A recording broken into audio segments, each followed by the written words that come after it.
One man started this empire inside a rented garage with only $6,000. In 1994, Seattle was just a quiet city. Nobody saw the revolution coming. Jeff Bezos was 30 years old, earning millions on Wall Street. Then he quit everything.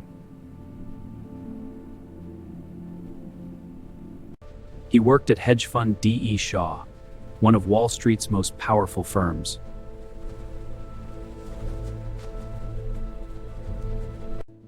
In 1994, internet usage was growing at 2,300% annually. Bezos noticed. Bezos quit his job and drove cross-country with his wife Mackenzie, writing his business plan.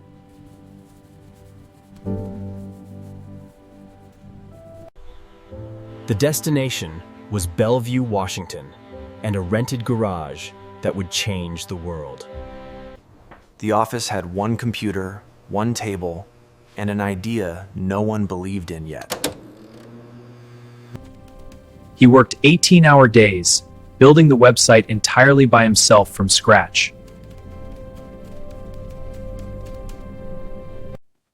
Bezos chose books first because every book had a unique ISBN code, perfect for online selling.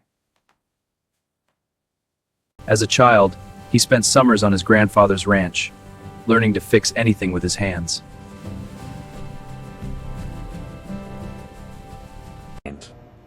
He was a science-obsessed teenager who built robots and won multiple academic competitions. He studied electrical engineering and computer science at Princeton University, graduating with top honors. After Princeton, he rapidly rose through New York's elite financial technology firms on Wall Street. He told his boss he was leaving to sell books on the internet. His boss called it a terrible idea. He and his wife packed everything they owned and drove west, leaving Wall Street forever behind. His first desk was a wooden door laid across sawhorses, built to save money on furniture. The first team was 3 people working from a garage, testing the website every single night. The first website was basic, ugly, and slow. But it worked, and books began selling immediately. The first order came within hours of launch. A stranger had bought a book about artificial intelligence. In the beginning, he and his wife packed every single order themselves, on their kitchen table.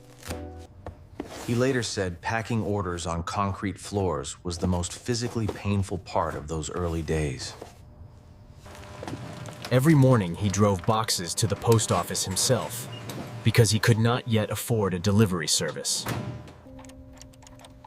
Within the first 30 days, orders came from all 50 American states and 45 countries worldwide. Growth was so fast that book suppliers began delivering entire pallets directly to his home driveway. He approached 60 investors in the first year. More than half of them immediately said no. His parents invested $250,000 of their retirement savings into their son's unproven idea. Within 1 year, the garage was too small. He rented his first real warehouse to handle the explosive growth. He hired his first employees carefully, personally interviewing every single candidate himself. The early team worked 7 days a week, driven by a shared belief that something historic was happening. By 1996, major newspapers were calling it the most interesting small company on the internet.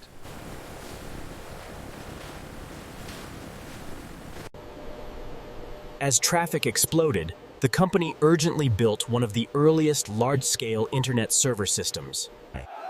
In May 1997, the company went public, raising over $50 million on its very first trading day.